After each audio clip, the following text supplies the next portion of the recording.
бул күндөр өтүп кетет бат эле. Өмүр ушунчалык бат өтөт.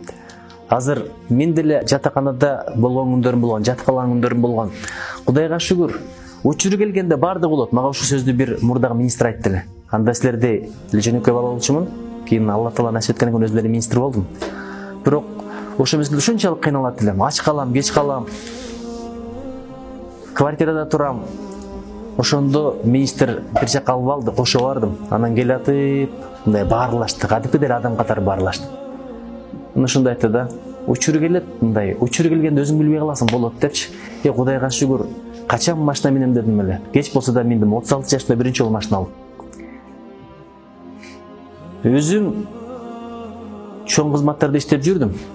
Президенттин аппаратында бөлүм башчынын орун басары болчумун. Бул зам министрдин деңгээли. Ошондо бир бөлмөдө турат элем. Биринчи этажда күн тийбейт.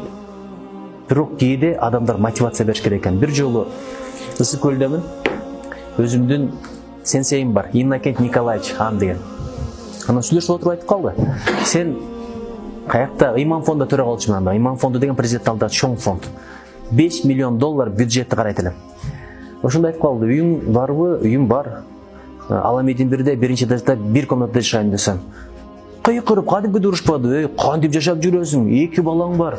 Бир комната үйдө. Аялың болгон, мен болгондо кетип калат элем деп. Аялыңа чоң рахмат. Кээде аялдар мындай кыйнабагыла, бирок анча-мынча мотивация берип кое бергиле мындай. Бизге бир үй чоңош керекпи депчи. Өтө эле аяй берсеңер, ошого жараша баланы деле эркелете берсең, акыры бош болуп. Күйөөгө деле өтө талапты кое бербегиле. Мындайчы, кылышың керек болсо мен дей бербегиле. Өткөндө бир үй бүлө айфондон айнан ажырашып кеттир.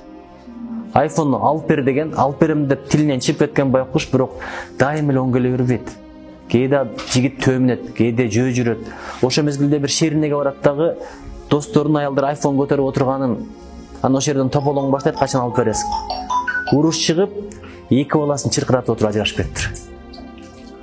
Эми андай жерди табабы, таппай бир Алла Таала билет. Алла Таала берген ырыскыны тепкен адам бар го, кийин ошондой нерсеге жетпей арман өтүп кетет. Бул айфон табыла турган нерсе.